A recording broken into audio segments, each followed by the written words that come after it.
अध्याय 19 मुतांदी कहानी। प्रस्तुत पाठ के माध्यम से लेखक यह बताना चाहता है कि हमें किसी का उपकार नहीं भूलना चाहिए, चाहे वह बड़ा हो या छोटा। खंडासामी चित्तियार एक जमींदार थे। लोग उन्हें राजा साहब कहकर पुकारते थे। वे अपनी चतुराई के लिए प्रसिद्ध थे। दूर दूर तक उनकी समृद्धि की चर्चा होती थी। राजा साहब ने अपने इकलौते बेटे शंकरन को बड़े लाड प्यार से पाला था। उसे उच्च शिक्षा पाने के लिए इंग्लैंड भेजा। शंकरन पढ़ाई पूरी करके भारत आया और जल्द ही सरकारी अधिकारी बन गया। राजा साहब के घर मुतांदी नाम का रसोइया बरसों से काम कर रहा था। वह बहुत मेहनती था। राजा साहब उसका बहुत आदर करते थे। यही कारण था कि घर के लोग मुतांदी से नौकर की तरह व्यवहार नहीं करते थे।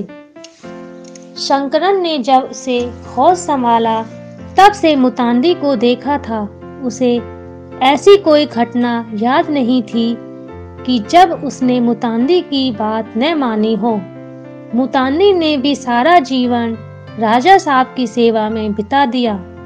उसका अपना घर, अपनी संतान कुछ भी न था। यहाँ तक कि उसे कभी इसकी जरूरत भी महसूस नहीं हुई। मुतांदी ने शंकरन को अपने कंधों पर बैठाकर गांव भर में घुमाया था। अपने हाथों से उसे भात खिलाया था। शंकरन पर वह अपनी संतान की भांति अधिकार जमाता था। मुतांदी का खाना पीना और रहना सब राजा साहब के यहाँ ही हो जाता था। फिर भी राजा साहब उसे हर माह 25 रुपए देते थे। मुतांदी ने उसमें से कभी 1 रुपया भी खर्च नहीं किया था। सारा रुपया साहब के पास ही जमा करता गया। राजा साहब जब ईश्वर को प्यारे हुए तो मुनीम जी ने मुतांदी को अब तक के जुड़े 10,000 रुपए दे दिए। मुतांदी ने बहुत मना किया पर मुनीम जी न माने। मुतांदी ने उस रुपए से अपने गांव में घर और जमीन खरीद ली, पर उससे राजा साहब का घर न छोड़ा गया। अब शंकरन कलेक्टर बन गया था। उसका तबादला तिरुचि हो गया। मुतांदी ने शंकरन से विवाह की बात की। उसने बात मान ली और विवाह के लिए राजी हो गया। विवाह हुआ और घर में दुल्हन आई। मुतांदी मन ही मन बहुत खुश था। राजा साहब नहीं है पर उसकी जिम्मेदारी पूरी हो गई। शंकरन का घर बस गया। एक शाम शंकरन ने कहा, चाचा अब मेरी छुट्टियां समाप्त होने वाली है। अब मुझे तिरुचि जाना होगा। आप भी साथ चलिए। आपके बिना घर को कौन संभालेगा? और हाँ, अब से आपका वेतन 40 रुपए है। नहीं बेटा, मैं भला इतने रुपयों का क्या करूँगा? कहते कहते मुतांदी की आंखें भर आई। शंकरन की पत्नी राधा को यह बात बिल्कुल पसंद न आई। वह बोली, इसमें वेतन बढ़ाने की क्या बात है? हम 2 ही तो लोग हैं। घर का काम थोड़े ही बढ़ गया है।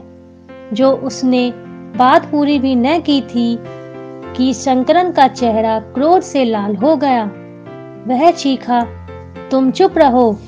बात आई गई हो गई। तिरुचि पहुंचने पर भी राधा ने यह बात कई बार उठाई, पर शंकरन ने इस बात पर ध्यान न दिया। एक दिन शाम को शंकरन घर आया तो मुतांदी ने पूछा, बेटा शंकरन, कॉफी पियोगे? हाँ चाचा, शंकरन ने कहा। मुतांदी फिर कॉफी बनाने गया तो राधा बोली, आप इतने बड़े कलेक्टर, यह आपका मामूली नौकर आपको नाम से बुलाता है। कोई सुनेगा तो भला क्या कहेगा? और एक आप हैं किसे इसे दिन भर चाचा चाचा कहते रहते हैं। भला मालिक और नौकर में कोई अंतर है भी या नहीं? पर मैं तो शंकरन ही हूँ ना। शंकरन ने हंसते हुए कहा। राधा से यह सहन न हुआ।